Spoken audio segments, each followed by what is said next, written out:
ఎర్రబుక్కు పేరుతో వెర్రిపాలన జరుగుతుందన్నారు వైసీపీ నేత మాజీ మంత్రి పేర్ని నాని. మల్లేశ్వరరావుపై టీడీపీ నేతల హత్యాయత్నం దుర్మార్గమన్నారు. అక్రమాలను అడ్డుకుంటున్నాడని హత్యాయత్నం చేశారని ఆరోపించారు.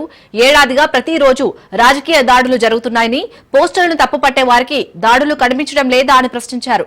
షూటింగ్ లో ఉండే పవన్ కళ్యాణ్ చిక్కడు దొరకడన్నారు. రాజకీయాల్లో పవన్ స్పీచ్లన్నీ సినిమా డైలాగులేనని, జగన్ ను అధికారంలోకి రానివ్వడానికి పవన్ ఎవరు అని నిలదీశారు. 2019లో కూడా జగన్ ను రానివ్వను అని పవన్ అనలేదా అడిగారు. తన శాఖలో ఏం జరుగుతుందో పవన్ కు తెలుసా అని పేర్ని నాని నిలదీశారు.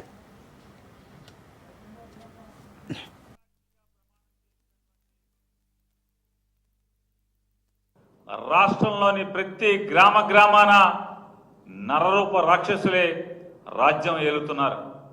ప్రస్తుతం ఈ నరకాసుర ఏలుబడిలో కరుకుగా, నిటారుగా రౌడీ మూకలను, ఆడపిల్లలను చెరబట్టే కిరాతకులను, రాజకీయ ముసుగులేసుకుని హత్యలు, ఘాతకాలు చేస్తున్నటువంటి సైకోగాళ్లను, ఇట్లాంటి దుర్మార్గులందరికీ సింహ స్వప్నంలా ఉండాల్సినటువంటి కాకి చొక్కాను నలిగిపోయిన శుతి మెత్తగా తయారు చేసి ప్రజల మాన ప్రాణాలకు ఈ రాష్ట్రంలో రక్షణ లేకుండా చేస్తున్నటువంటి నారా చంద్రబాబు నాయుడు గారి పరిపాలన చూస్తే ఇప్పటికే ప్రజల్లో ఏహభావం మొదలైంది.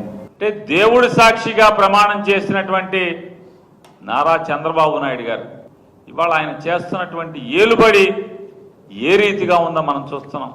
అదే నోటితో ఆయన పచ్చిగా వైసీపీ వాళ్ళకి పనులు చేయబాకండి, ప్రభుత్వం నుంచి పథకాలు ఇవ్వకండి, బరితెగించి మాట్లాడతాడు. అదే నోటితో ఆయన వైఎస్ఆర్ కాంగ్రెస్ పార్టీని భూస్థాపితం చేస్తానంటాడు. అధికారుల్ని మా పార్టీ వాళ్ళకి పనిచేయమని మాట్లాడతాడు. దైవ సాక్షిగా ప్రమాణం ఏం చేశాడు? ఇవాళ సంవత్సర కాలంగా ఎలా పరిపాలిస్తున్నారు? ఏం పరిపాలిస్తున్నారు?